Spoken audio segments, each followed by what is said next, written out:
Seat तो पक्ष की जाती है, विपक्ष की सीट तो क्यों ही जाएगी। कुछ बड़े नेताओं की छुट्टी कैबिनेट से होने वाली है। क्यों केवल सनातन संस्कृति को ही टारगेट किया जाता है? उनको सॉल्यूशन मिल रहा है तो प्रॉब्लम कहाँ है? खुद को झोंकना पड़ता है, खुद को तपाना पड़ता है। तो ये जो 6 महीने का क्रैश कोर्स करके ज्योतिष बनते हैं ना, ये सब पाखंड है। अगर आपको पंचांग पढ़ना नहीं आता, आप ज्योतिष बन ही नहीं सकते भाई।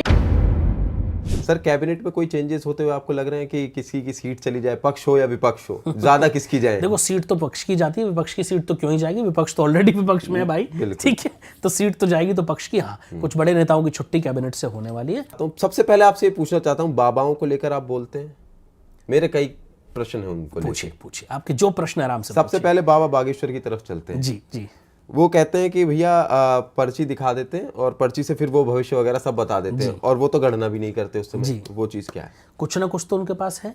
आप मुझे बताइए, अगर करोड़ों लोग वहां जा रहे हैं और उन करोड़ों लोगों को फायदा हो रहा है, तो उसमें प्रॉब्लम कहाँ है? बिल्कुल। मुझे एक बात आज तक समझ नहीं आई, क्यों केवल सनातन संस्कृति को ही टारगेट किया जाता है? बिल्कुल।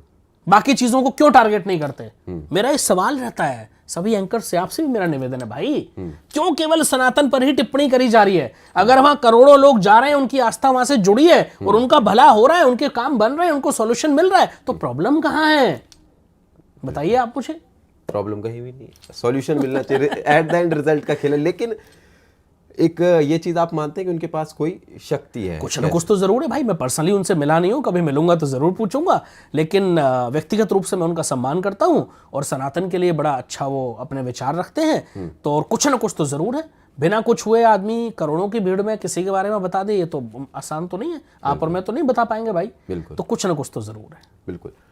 मैं आपसे जानना चाहूंगा कि आपके काफी फॉलोअर भी हैं, काफी लोग आपको देखते भी हैं, जानते हैं, मानते हैं, तो एस्ट्रोलॉजर बनने के लिए क्या करना पड़ता है? एस्ट्रोलॉजर बनने के लिए खुद को झोंकना पड़ता है, खुद को तपाना पड़ता है और खुद को पूरी तरह से न्यौछावर करना पड़ता है। मैं 12 वर्ष की उम्र से ज्योतिष पढ़ रहा हूँ पार्थ, आज तक पढ़ रहा हूँ। आज मेरी उम्र लगभग 39 वर्ष की हो गई। आप सोचिए, लगभग 28 वर्ष मुझे पढ़ते हुए, 27 वर्ष पढ़ते हुए हो गए। आज भी पढ़ रहा हूँ, आज भी परफेक्ट नहीं हूँ। तो ये जो 6 महीने का क्रैश कोर्स करके ज्योतिष बनते हैं ना, ये सब पाखंड है। बिल्कुल।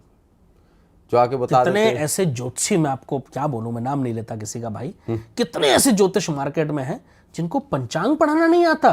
अच्छा। जो ज्योतिष का बेसिक रूल है, अगर आपको पंचांग पढ़ना नहीं आता, आप ज्योतिष बन ही नहीं सकते भाई। आप गणना कैसे करोगे? पंचांग के 5 प्रमुख अंग हैं, अगर आपको वही नहीं पता, तो 3 नक्षत्र, वार और योग और करण, ये 5 अंग हैं, अगर आपको यही नहीं आते तो आप गणना कैसे करोगे?